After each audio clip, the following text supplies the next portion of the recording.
पहला जो कुआं खोदते हैं उसको कहते हैं मदरवाल। उसके बाद फिर अब फ़र्ज़ करें उसको 200 फीट के फासले पर उन्होंने एक कुआं बनाया है। फिर दूसरा जो है वो 150 के उस पर गहराई पर है। फिर तीसरा जो है 100 की गहराई पर है। फिर उसके बाद 90 की है, फिर 80 की है। आहिस्ता आहिस्ता आहिस्ता आहिस्ता वो पानी का जो बहाव है वो डलवान की तरफ जो है शुरू है, डलवान की तरफ आता है। तो आहिस्ता आहिस्ता आहिस्ता आहिस्ता आखिरी जो कुआं, आखिरी जिसको वो कारेज़ाती निज़ाम में रोशना कहते हैं, वो आखिरी कुआं होता है, वो बिल्कुल ज़मीन की सतह के बराबर।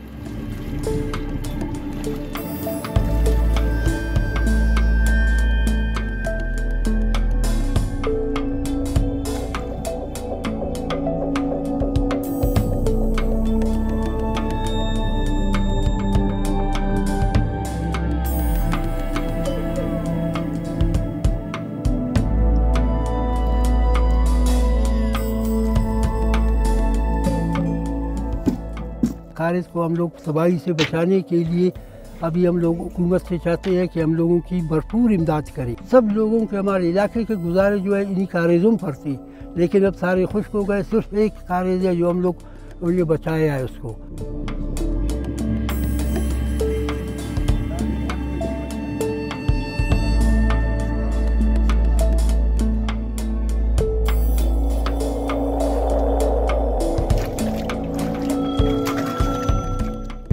लगभग हमारे यहाँ बलूचिस्तान में कोई 6000 कारेज़ें इस वक्त मौजूद है।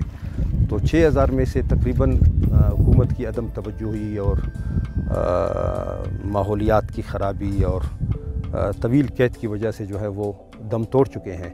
इस वक्त हमारे पास कोई 98 यानी कोई 98% जो है कारेज़ तकरीबन वो ख़त्म हो चुके हैं। सिर्फ 2% हमारे पास मौजूद है, वो भी आखिरी सांसें ले रहे हैं। तो इनमें से चंद कारेज़ात जो हैं वो मकरान डिवीज़न में मौजूद है। और हमारे यहाँ पूरे डिस्ट्रिक्ट मस्तूंग के अंदर सिर्फ 1-2 कारेज़ें मौजूद है, जिनमें एक कारेज़ ये आबाद का कारेज़ है जिसे आप मुलाहिज़ा कर रहे हैं।